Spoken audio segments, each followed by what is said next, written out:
If you have one non-African parent, you are a mixed race African, I need to holler at you. You have one African parent and you have a non-African parent. You have an African parent and you have a non-African parent. This is what I want to say to you. My mixed race Africans, I need you to understand. You have to claim your identity before anybody else will respect it.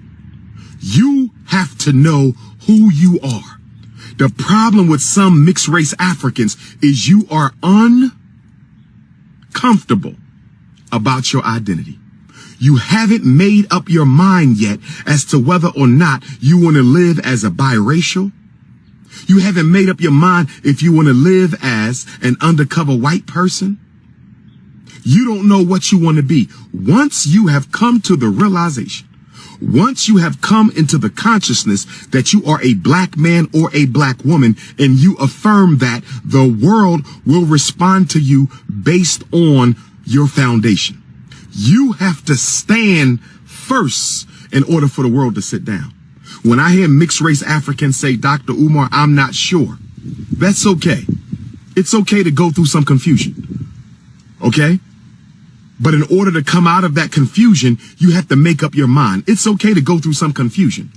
But in order to come out of that confusion, you have to make up your mind and say, I'm going to live my life as an African.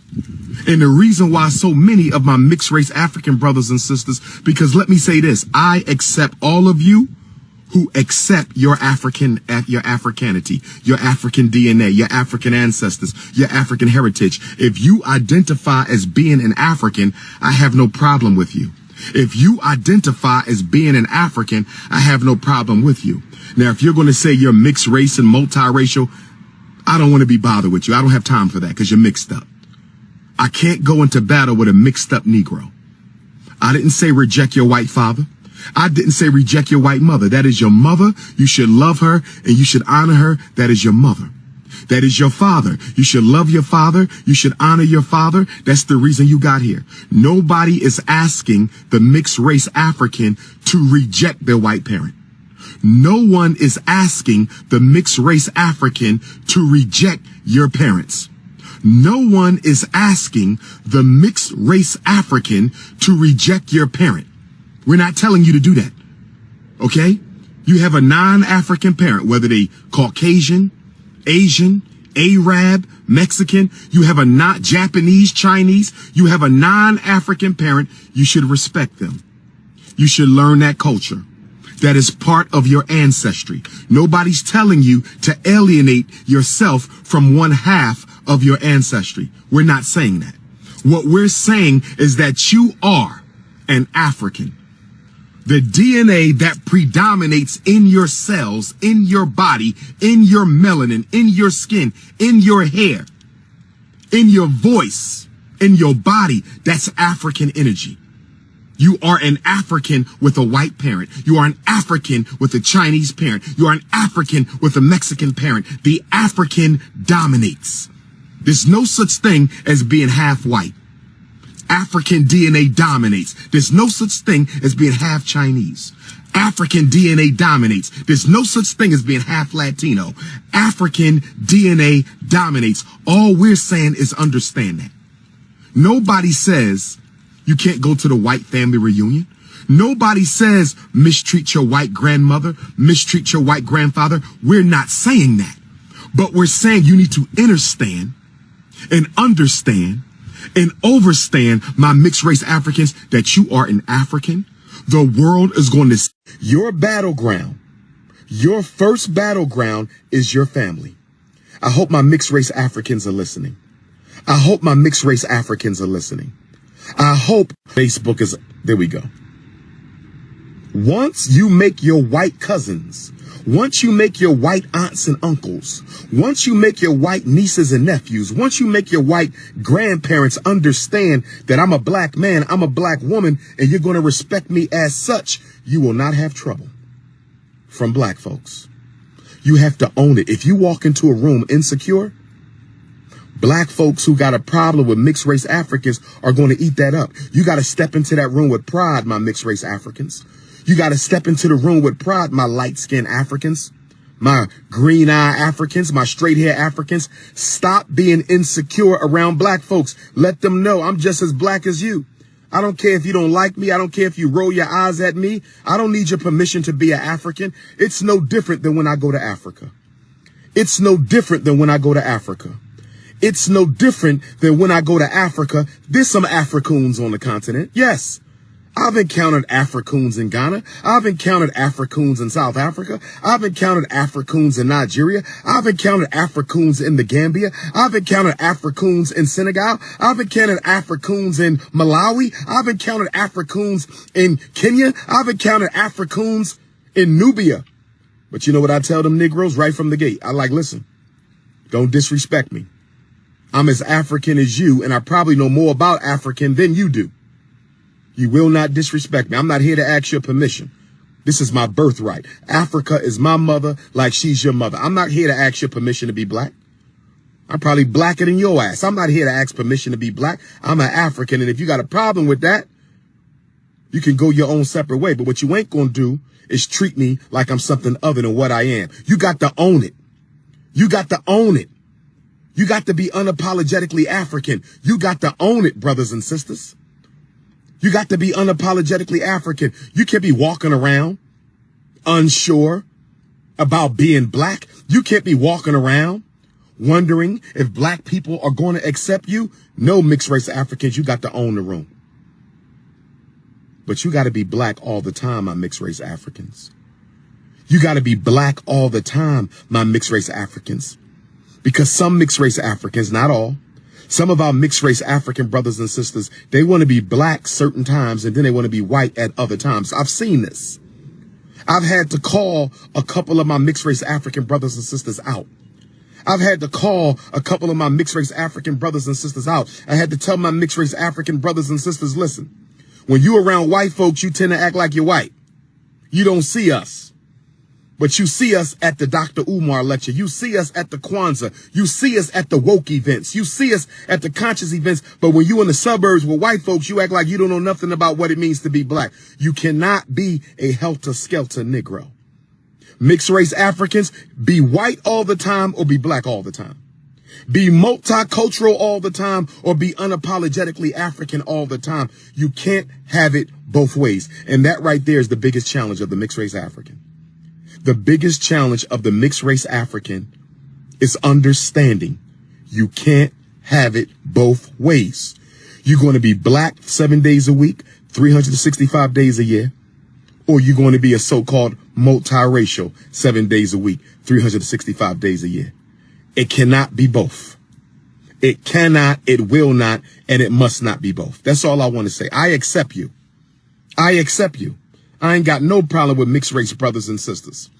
You understand me? I got allies and brothers and sisters I stand in solidarity with who are mixed race. I ain't got no problem. Some of them look damn near like white folks, but guess what? They my brothers and sisters. The first color on the Marcus Garvey flag is red. The first color on the Marcus Garvey flag is red. Black is the middle color. Black is the middle color. Why does red come before black, mixed race Africans? Why does red come before black on the Marcus Garvey flag?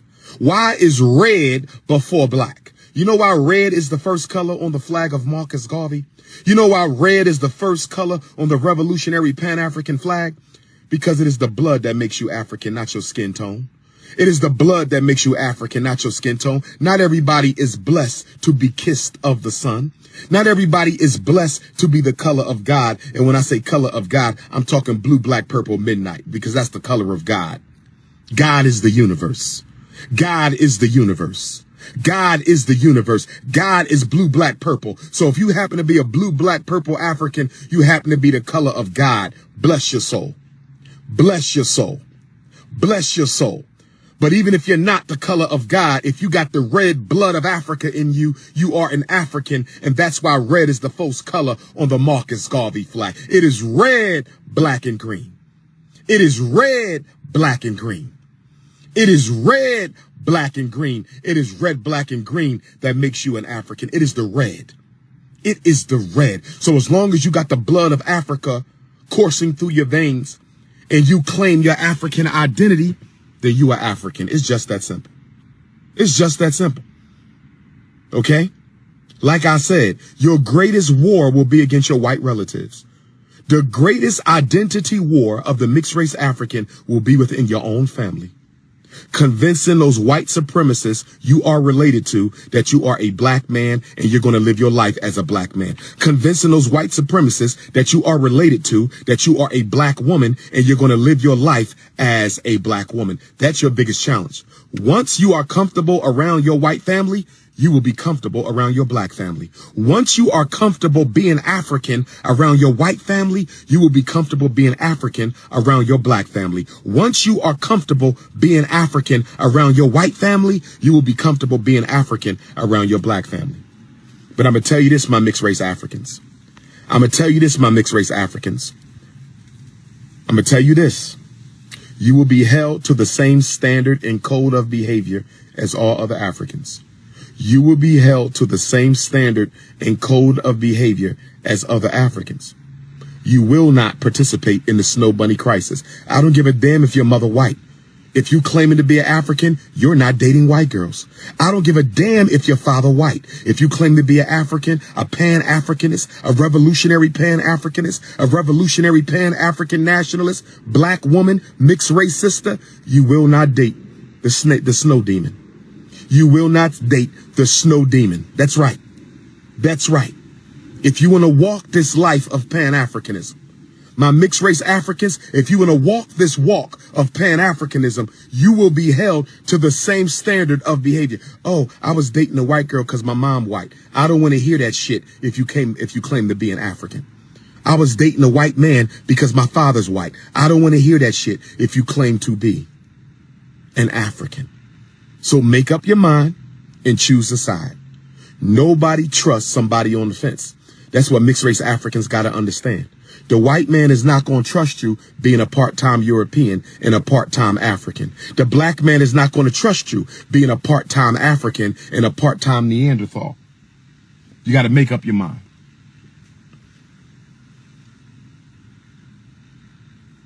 You got to make up your mind.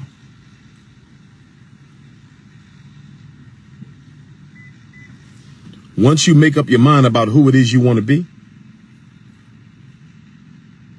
once you make up your mind about who it is you want to be, the rest is going to come easy. I just wanted to shout out my mixed race Africans because I've been getting a lot of emails from mixed race Africans. I just wanted to shout out my mixed race Africans and let y'all know I love y'all and I support y'all. I just want to shout out my mixed race Africans one time and let y'all know I love y'all and I support y'all. That's all. I just wanted to let y'all know I love y'all and I support y'all. All right? There are some people in the community who don't accept mixed race Africans. There are brothers and sisters in the conscious struggle who do not accept mixed race Africans. What do I say to that? I say, what the hell you need their approval for? If you know you black, what the hell you need them to validate you for? To hell with them. They got a problem because your mama white. They got a problem because your daddy white. That's their problem. Leave them where they are. Leave them where they are and come to the Frederick Douglass Marcus Garvey Academy. Leave them where they are and come to the Frederick Douglass Marcus Garvey Academy. If you come across a black person who don't want to accept you because your mama white or your daddy white or your mama Mexican or your daddy Chinese or your mama Arab and your daddy an East Indian, that's their problem. That's their problem. That's their problem. You understand? That's their problem. I want you to know that Team Pan-African, I want you to know that every major Pan-Africanist from Marcus Garvey back to Henry Highland Garnett and Alexander Crummell, His Majesty Emperor Haile Selassie, Kwame Nkrumah, Patrice Lumumba, Amilcar Cabral, Bishop Turner, who was mixed raced himself. We don't have a problem with you at all. Traditional, real Pan-Africanists don't have a problem with mixed race Africans. Real Pan-Africanists don't have a problem with mixed race Africans. Real Pan-Africanists don't have a problem with mixed race Africans. So don't worry about them. Don't worry about them. You got a home at the Frederick Douglass Marcus Garvey Academy. You can go to Africa with me. You ain't got to go to Africa with them. We're going to have more than enough events at the FDMG campus for you. We're going to have more than enough activities around the world for true revolutionary Pan-Africanists. Leave them Negroes to themselves. Don't start trying to convince them you black. You don't have to prove your worth to nobody. Stop trying to make people feel comfortable with you because your skin is too light or your eyes is too light. If you got the blood of Africa in you, claim it. Claim your Africanity and live it out. That's all you got to do. Claim your Africanity, mixed race sister. Claim your Africanity, mixed race brother, and then live it out. You are not responsible for how you got here. You had no control over how you got here. And because of that, we do not hold you responsible for having a white parent. It was outside of your control. We don't hold you responsible for having a Chinese parent or an Arab parent or an East Indian parent. You had no control over that. Claim your identity and live it out. This is the Prince, Pan-Africanism.